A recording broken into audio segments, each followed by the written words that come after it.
All right, guys, welcome back to another edition of Native MMA Radio. Here we are to break down this weekend's great card. It is headlined by the former welterweight champion Ty Broden Woodley taking on rising former lightweight, now welterweight contender Gilbert Burns. I feel like Burns is finally getting the opportunity to be in the fight. But our world is yet in another spotlight, especially here in the United States, after yet another tragic accident happens. And it's not even a tragic accident at this point. These people are being murdered. And African-American people all over the United States are literally feared of the cops because of the situations that they're put in by these officers who are here to protect and, serve and to keep the peace. But yet, we keep finding situations over and over again where they have killed individuals in unfortunate situations where you don't need to put them in the situation. We have another one here in Minneapolis where the officer, for everything that me and Waleed gathered, for 7 minutes had his knee on the back of the guy's neck. You could hear the guy saying that he can't breathe. You heard bystanders saying you need to get off his neck. I just don't understand, as a person, as a human being, how do you not try to do what's best to at least get this guy up on his feet and try to get him breathing or something? The guy literally kept his knee on the guy's neck until the ambulance arrived. A wild, wild situation. I mean, it's not even safe to call the cops anymore.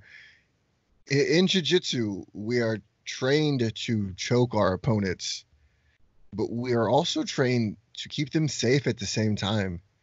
And how our police officers are not trained to also, protect and serve, but how are you not protecting us, especially from yourselves? Yeah, it's crazy. Mr. George Floyd, who lost his life due to this tragic events. It's very tragic, because he wasn't trying to resist or, he didn't try to really hurt anyone, or he cooperated with the cop. Like when the cop told him to come out of the car, he did everything he needed to do. He did, but guess we are not even if he was fighting him. Yeah, you step back, you pull out your taser, and you tase him. Yeah, I agree with you. That's simple. You have non-life-threatening weapons on you at all times as an officer. Why not use them? Why couldn't you have just tased the guy, put him in handcuffs, and called it a day? Why do you need to keep your knee on his neck for 7 minutes? The part that really, when I watched it, really, because you can't be not sensitive about it, is really in the beginning when he has his knee on his neck and he still can't talk and he's asking him, please, I can't breathe. And he's still there. Yes. That's crazy, that's just murder. Absolutely, 100%. We're not in the middle age. Come on, this shit needs to stop. Yeah, it's crazy. Right now, currently in Minneapolis, there are riots going on. People are destroying Minnesota right now. It's going absolutely crazy. I mean, this probably isn't the way to handle the situation, but I mean, something's got to be done. I mean, eventually you have to start giving these guys murder, not a slaps on the wrist. I mean, our good friend Aldrich Warner from the Fight Dialogue talked about it earlier. The Rodney King, those guys got off with a slap on the wrist, and they were on video beating him. Yeah. When are we going to actually start holding these people accountable? Because if it was the other way around, say a bystander stopped him and killed the officer in the moment of them two fighting because he stopped him from killing another man, that bystander would get murdered. That bystander would not even only just get murdered, he would probably get a death penalty depending on what state he is because it was an officer. Now, I mean, how do you not take one human being's life as the same value as another human being? We're all equal, 100%, no matter what color we are. I'm Native American. I'm part white. I couldn't even tell you because my mother was adopted. I mean, Waleed's from Africa. Normally, if people from me think about someone from Africa, think of African Americans, straight black. A good friend of mine is an Algerian from Africa. Yeah, I mean, they're we from all walks of life, we're everyone is we're all the same. We're all equals. So yeah, I agree with you. 100%. Now let's talk about a little lighter situation, man. Yeah. The craziest thing happened today. As I was sitting here preparing for you and I to talk, I was going over just current events that are going on in the UFC. It pops up on my news feed, bro. Henry Cejudo, Vitor Belfort, and Rashad Evans are all backing up Mr. Iron Mike Tyson as he heads to the ring to go after Chris Jericho in the inner circle at AEW. Yeah, that's What crazy. the hell is going on in the world, bro? Man, listen. It's all fun. I believe it's good. It's fucking I don't know. awesome, man. I I don't know really if they hope there's a making match. money. There's got to be a match. Please tell me. I want to see Vitor all TRT'd out. I want to see Henry. I want to see him throwing snakes and shit. Okay. I want to see Rashad with his little curly hair now. All that shit. I want to see it all. Oh, that would be great actually if Henry like tossing those fake snakes and Yeah. Jake the Snake Roberts tossing those real fucking snakes. You That know would what be I great. mean? Yeah, that It would be would be great. amazing. Dude, so one thing that I have been itching and crawling to talk to you about, your very, very, very good friend, Mr. Colby Covington, has got himself in quite a pickle lately with what he Yeah. says. And he has now officially left American Top Team and he has been removed from their team page. Yeah. What are your thoughts on Colby Covington leaving American Top Team, and do you think it was best for him? So first of all, I'm not sure if he left or it was they both agreed that he should leave because it's very important. I believe that it's for the best for him to leave. I believe 100%. I thought it was yeah easy. he created too much drama, man. You can't have a gym like that. This is not a small gym. This is a huge gym with huge superstars. You can't He have created yeah problems with two major superstars in two different divisions, yeah Dustin Poirier and Jorge Masvidal. I don't care who one superstar you are, unless you're Conor McGregor or a John Jones like that. If you get into it with two individuals from a gym, especially we're talking about two superstars and yeah two contenders, the gym isn't going to side with you. You got to understand they make their money per fighter. So they might get a percentage of you, but listen, they're getting percentages from both of them. And we're not talking about, a guy who just started it off in the UFC. We're talking about legitimate, the number one contender in the welterweight division and the number 2, 3 contender in the lightweight division. yeah.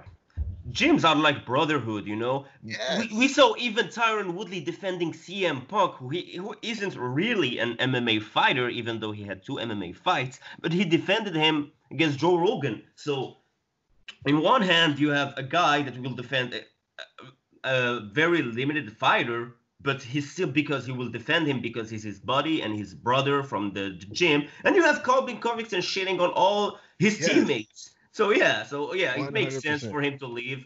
It makes sense. He should leave. He should create his own thing, I believe. And I think yeah, that's what would be best is if he went out and just created his own gym at this point. Bring yeah. in your own people, even maybe just have coaches just to specialize around you. Do you really even need a team out there outside of maybe a couple guys just to keep you, active? Yeah.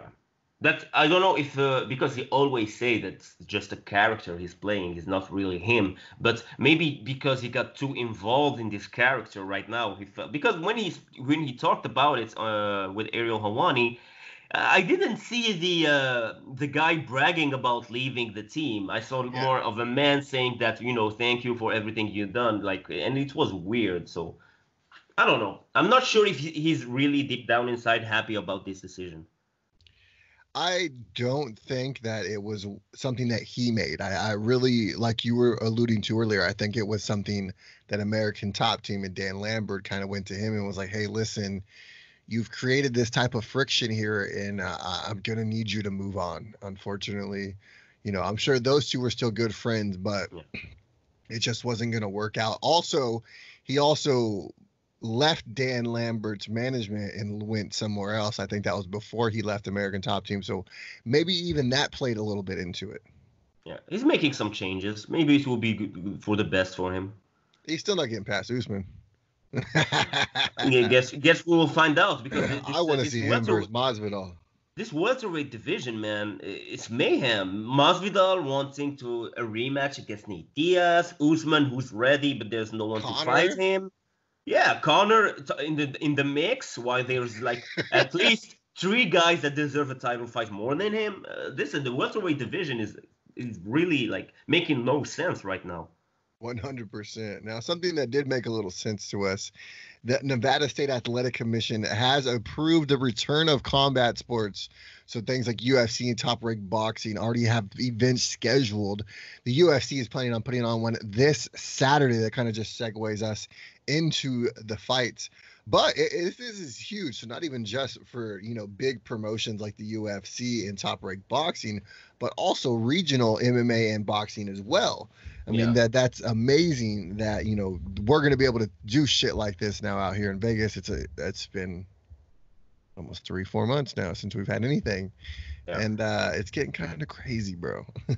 Yeah. You're welcome, boxing world, because boxing were the first to shit all over the MMA world when the UFC was trying to make the events. So you're welcome, boxing, right now for having your events back, because you saw how, so there's a lot, there are a bunch of hypocrites in the boxing world. Not everyone, but like the big guys of the boxing world, like they're killing the sport, and they're trying to kill everything around it.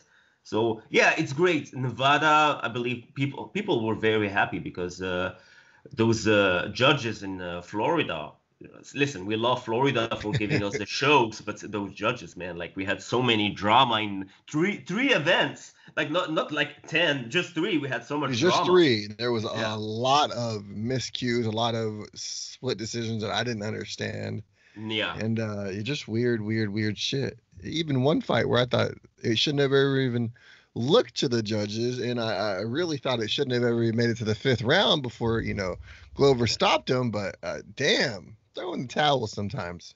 Yeah, Nevada we'll talk about that later. Yeah, Nevada is the home of MMA, so yeah, makes sense. Yeah, 100%. It's the base of UFC, obviously, for a reason. Here we are. They built the Apex Center for a reason. The UFC is going to be taking events for the foreseeable future inside of the Apex Center. That's what it was built for. It was built to produce MMA fights. They built it for, things like the Ultimate Fighter and the Contender Series. They did not see, that in 2020 we were going to have the coronavirus, but they literally have this building sitting in front of them that they could not use. And it was perfect for everything that they needed. And it was already set up, and it was, already crowd controlled-ish. There was no huge arena. It was easy. It was easy to figure it all out. But Nevada was stopping them. Now Nevada's giving them the okay, and it's really, really going to make things change. I think the production level will go up a little bit because now they're a little more free to do whatever they want. Yeah, I agree with you. And, it's in their home. It's in the UFC facility, so it will be like more easier for them, I believe, for the setup and things. I believe everything is already ready. Yeah, so, and if they wanted to switch things up, they don't have to get approval from anyone. They just got to go switch it up. Yeah. It's their building. They have everything down there, so it will be good for the fighters, I believe. 100%. I believe the PI is right across the street. Everything is just a win-win about this. They'll have to probably open up one casino just for the fighters, just to go in and sleep. But, I mean, with them being good friends with the Fertittas, I don't think that's going to be that hard. I believe the Fertittas own still about 3 casinos in the Vegas area. So yeah, easy pickings for the UFC to get back into swings, especially here in Vegas. Yeah, Dana have contacts. Yeah, he knows people, Dana. Of course, 100%. Yeah. That dude's got fucking deep pockets and knows a lot of people. Yeah. Now to start off the night in the featherweight division, we have Chris Gutierrez taking on Vince Morales. Gutierrez is 14-4 1 no contest. Morales is 9-4, both 29.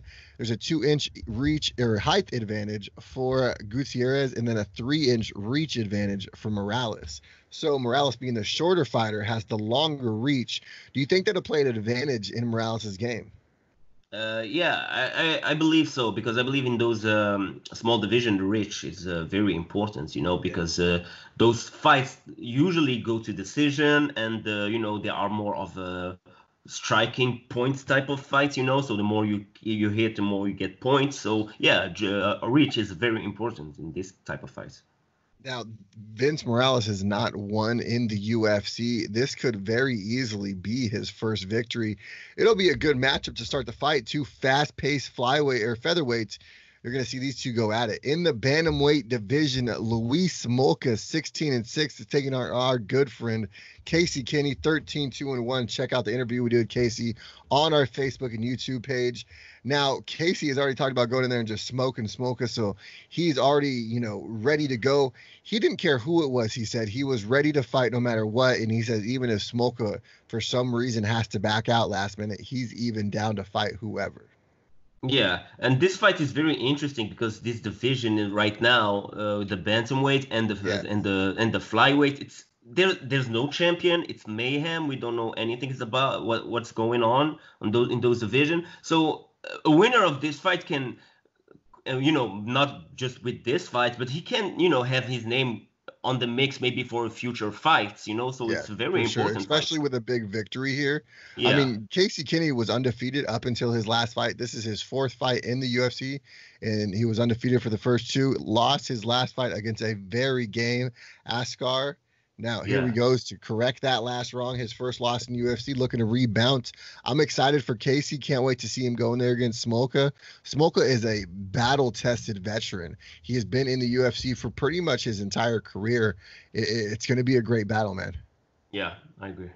Now, Brandon Royval at 10-4 is taking on Tim Means, 15-10-1. Tim Elliott. Yeah. Now, Elliott has been in the UFC forever. He's been a flyweight contender. He came out of the UFC, went right back into his very first fight going against Demetrius Johnson after winning the Ultimate Fighter. I mean, he's really seen the highs and lows in MMA.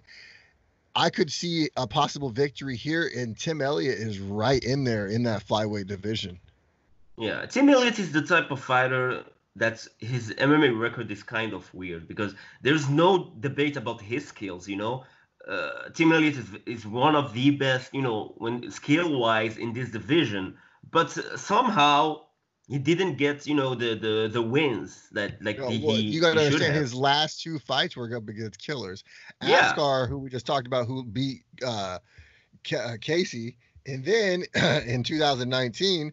He went up against Davison Figueiredo. You've seen what he did against Dosa Benavides.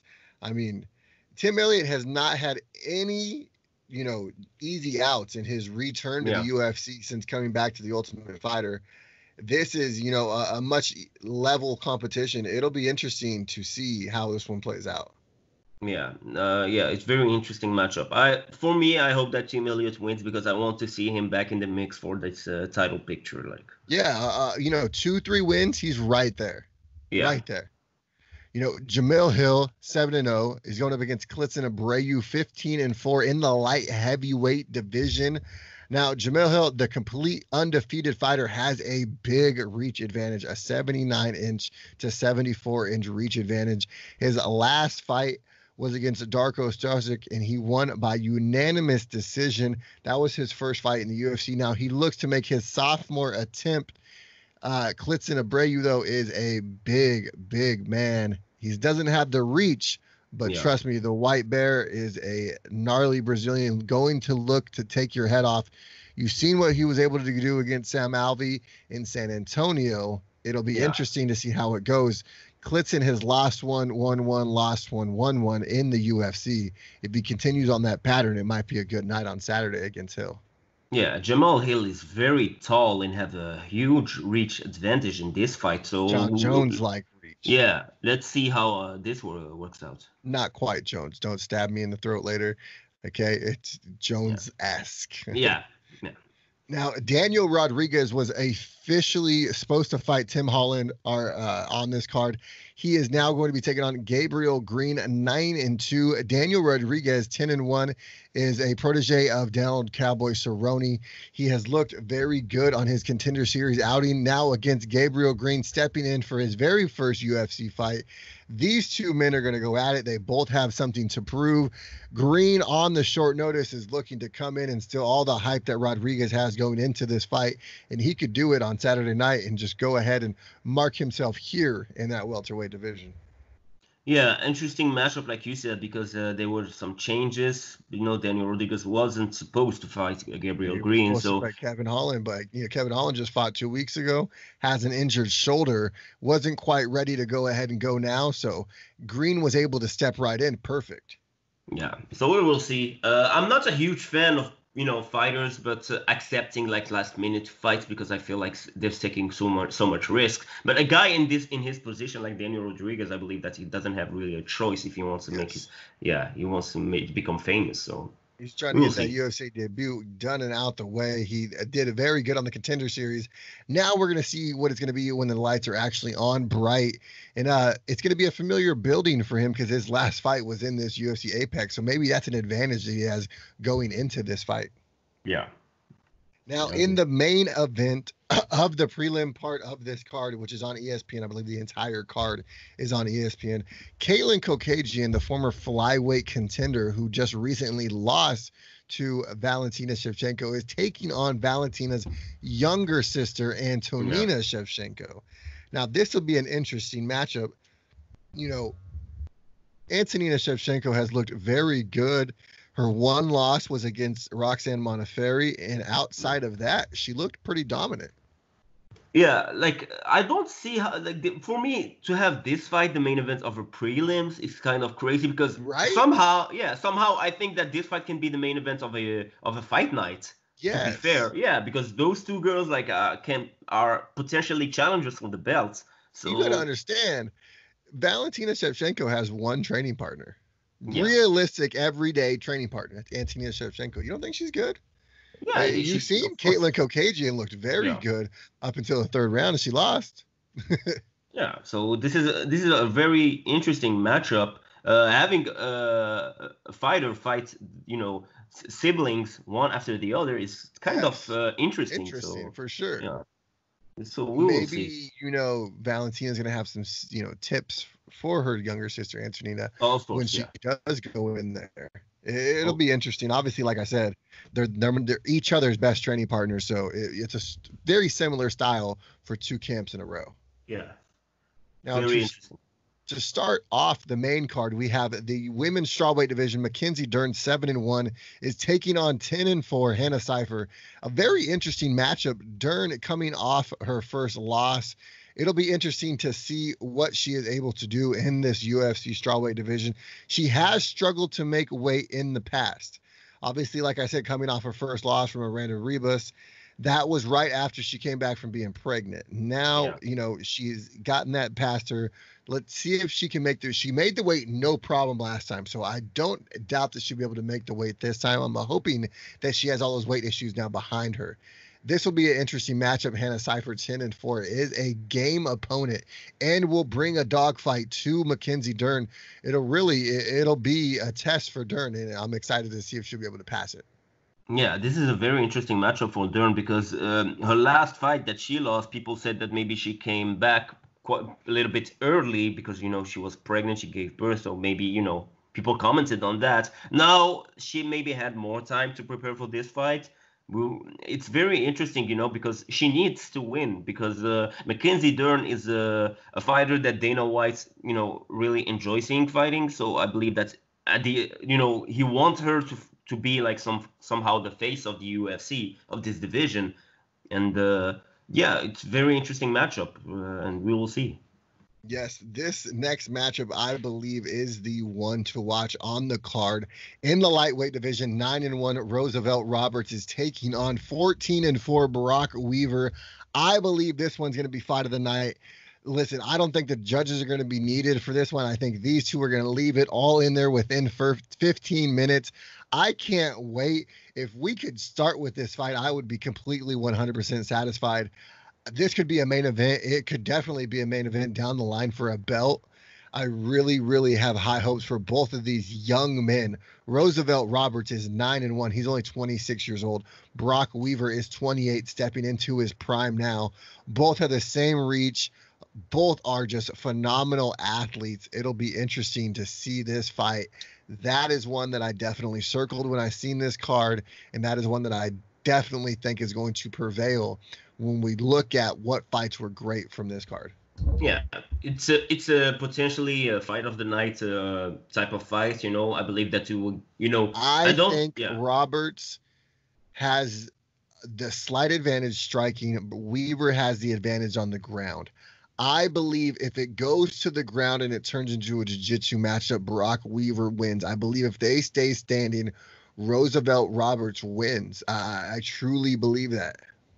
I believe we will see a little bit of everything. I believe we will see some striking, some stand-ups fight. We will see some ground things. I believe we will see everything. I'm not sure it will be an easy fight to judge at the end of the 3 rounds, but we will see. It's a very interesting matchup. Now we have a catchweight at 145 pounds. I don't know exactly what they're fighting at. It's 150. Billy Contrillo versus Spike Creelan. 27 Spike Creelan fought on the last Benavidez versus Figueroa card, and he had a beautiful KO 1 minute and 25 seconds into that fight. So I'm very interested to see what he is going to be like against Billy. Now, Billy is a huge step up in competition. His last fight was against Gavin Tucker, and that was taken from him at the very last moment due to an unfortunate situation with Tucker. But before that, he had a very nice submission over Jacob Kilburn, and that was only 3 minutes into the second round. I really, really think if these two go at it, like I believe, we're not going to see past the first round. Yeah. I think these two are very fast starters. I think they put tremendous pressure on their opponents, and I think they have very similar styles to where it's going to be like two cars meeting head on and just going for a crash. One of them's going to win and one of them's not going to. Yeah, I believe that's the reason why this fight is the third fight in this main card. I believe that people will get excited about this fight because fast pace. I believe each fighter going for the finish. The casuals won't even realize their names. Okay. Yeah. And that's unfortunate because these two gentlemen are going to go head on as soon as they get in that octagon and it locks. I'm very excited. There's a reason why the UFC placed them right there. Dana White does. If you don't know, now you know. I guarantee you this is going to be one of those fights he talks about. Yeah, I agree with you 100%. Yeah. Now, in the co-main event of the evening, we have Blagoy Ivanov, 18-3, 1 no contest. Mr. I got stabbed 3 times, and I'm still here, taking on Augusto Saki, 14-1-1. Now, I believe Blagoy is going to go in there and take off Augusto Saki's head. But, anything could happen. Saki has a 77-inch reach. Blagoy is not the biggest guy in that division, but, he definitely goes in there and gets the job done. It'll be an interesting fight. I mean, I'm going to pull for Blagoy because that's my boy, and I'm not trying to rhyme here. Yeah. But, I mean, if Saki wins, Sakai, I think it's Sakai. If he wins, I would not be surprised. Augusto Sakai is the real deal. He's 14-1-1 for a reason. He has not fought slouches at all. He's fought the likes of Andrei Arlovsky. I mean, the kid is dangerous, so it'll be a great co-main event. A lot of people put a lot of hate on this card. They don't just understand the depth, I think, is the problem. You guys don't understand the depth that the UFC does have. Blagoy Ivanov and Augusto Saki are names that jump off the list at you. Billy Contrillo and Spike Creelan. Listen, these 4 men are about to put on one hell of a show leading up to that main event. Yeah, and Blagoy is a fighter that, ever since he joined the UFC, everybody was waiting for him because we thought that maybe this is some sort of future UFC heavyweight champion. But since his first fight, they just gave him straight up murderers, if I'm not wrong. Ben Rothwell, Tai Tuivasa, and then they gave him Derek Lewis. They didn't he didn't fight against JDS, or I'm mistaken. I believe that was his very first fight. Yeah, Yeah, his first fight is against JDS. So, this is the type of, who gets JDS as his first fight, Only him. But Ben Askren got, Robbie Lawler. So when you get those type, when you have a big fighter right against you in your first fight, you know how talented you are. And Well, Ivanov is listen, very talented. it also speaks to the talent that PFL has. And Yeah. we're talking about a former PFL champion here. You look Yeah. around the rest of the locker room. There's another former interim. There's a former interim or current interim champion who is a former PFL athlete as well, and Justin Gaethje. I mean, PFL has a great talent pool. Just look at it.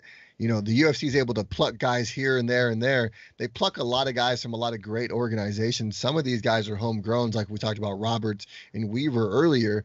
But, some of these guys they pluck off, and they got to throw them right to the wolves, especially in this heavyweight division. There is no easy matchup, especially for a guy with the resume of the Blagoy Ivanovs. Now, we talked about he's 18-3 and 1 no contest. I mean, he was knocking guys out in the PFL. He was making them look silly. He gets here, he fights JDS. He looked somewhat good, very, very talented up against a guy who was a former UFC champion. You cannot sit here and say that some of these lower level professional organizations do not have guys who are just as talented as the UFC, because guys like Blagoy, guys like Justin Gaethje, there's guys all over the place proving you wrong left and right. Yeah, all fighters come from other division. Like there's not a lot of fighters that start in the UFC right now. So yeah. I know one guy who started off in the UFC. His name was CM Punk. You seen how that worked, right? Yeah, exactly. I'm talking about like of the current cream of crop of fighters. And when the UFC back in the day, that's a whole nother beast.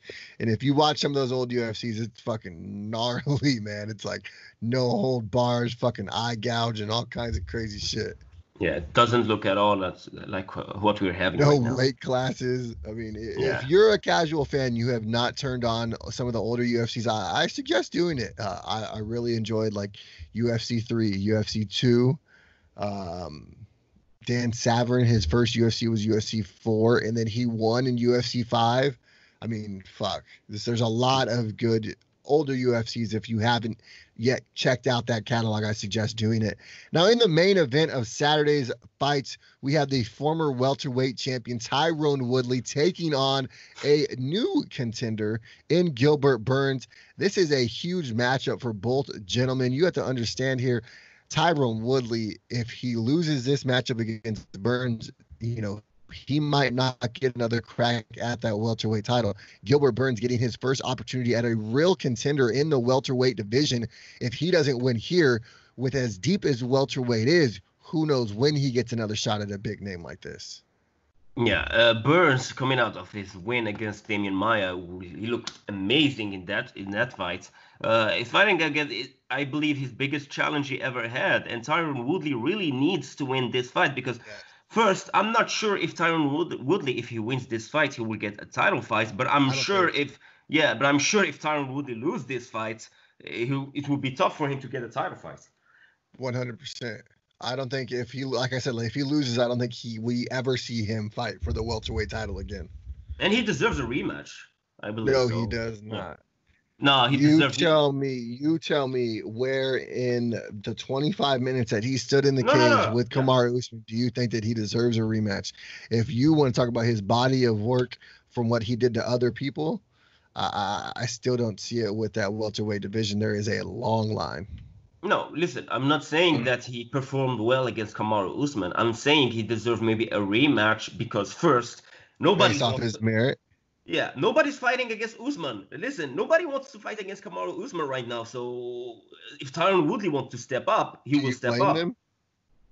Yes, I blame them for not taking the chance. Yes, of course, I blame them. But listen, Tyrone Woodley was at some point they were talking about, is he the greatest welterweight champion of all time? If you remember, they were talking about him fighting GSP. Like, yeah, having him, he's 38. He doesn't have a lot of years, left in this sport. Like, having him, have his final fight against Kamaru Usman, I believe it will be great. I believe the matchup will be great because... Listen, if he stopped rapping and he would just focus on fighting, we would have a completely different Tyron Woodley. Tyron Woodley is a bad, bad man, and he has put a lot of talented welterweights lights out, including Robbie Lawler, to win the belt. That man still possesses those hands. Okay, I don't think he's really lost a step there. It's just I don't see that killer instinct anymore. No, I believe the killer instinct, like we didn't see it because first he fought 2 times against Wonder Boy, which wasn't really an easy matchup for him. Then they Yes. give him Damian Maya, another specialist, another not easy fight. Then he fights against Darren Till, and nobody's talking about that Darren Till fight. He got the submission against Darren Till, but nobody's Very talking about clean. that finish. Very clean. Yeah. He destroyed Darren Till. Like he really looked amazing against Darren Till. But nobody's talking about that fight. So listen, another big win right now.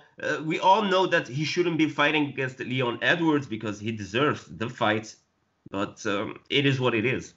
Yeah, Burns definitely trying to capitalize on that Yeah, situation.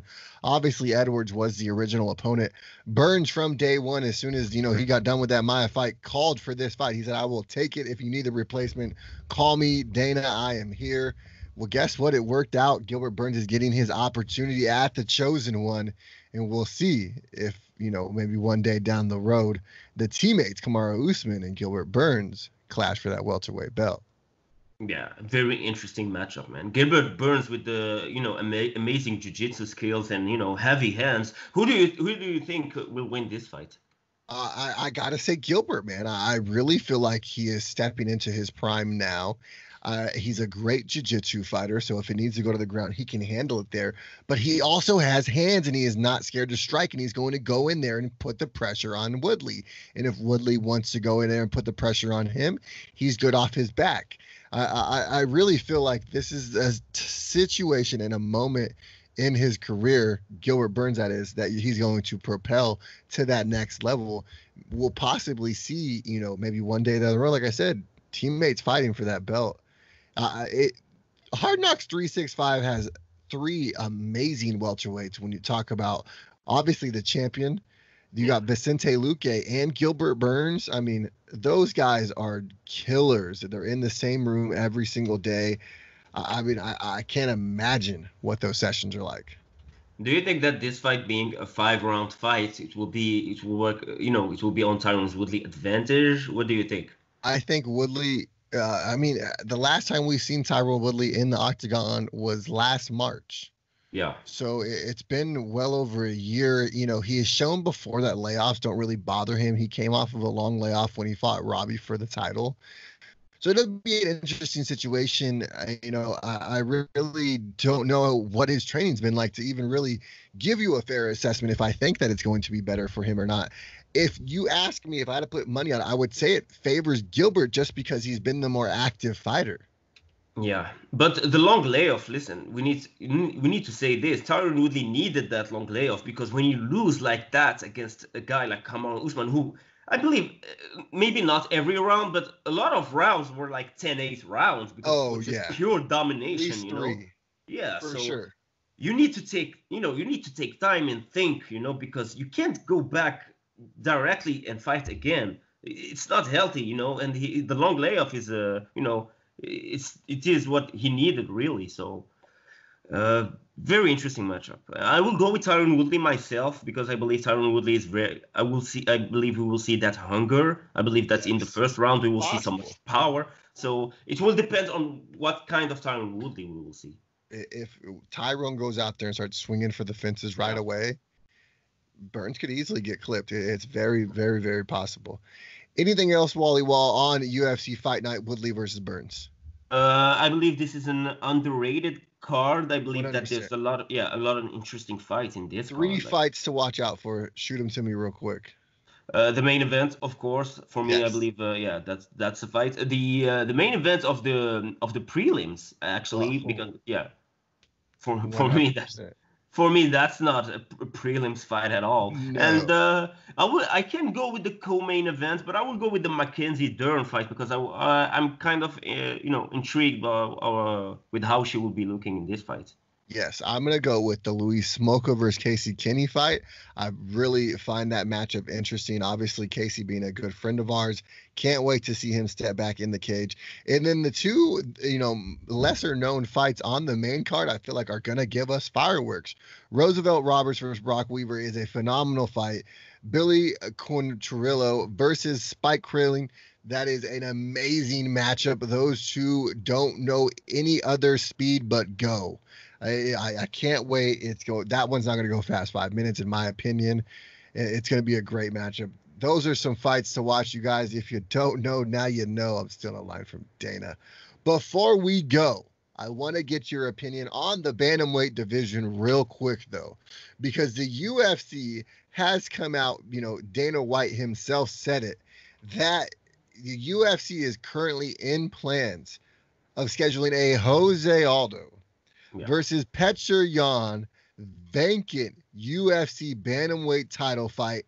What's your opinion on the Russian Yan going up against Aldo for the belt?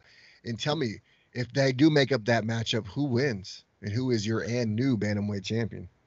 So I'm a big fan of this fight. I believe everybody thought that this fight is going to happen, but for the belt, I'm not sure about that. But listen, Jose Aldo is a championship material kind of fighter. He's been champion for I don't know how many years, so it makes sense to have him fight for this vacant belt to sell the pay-per-view.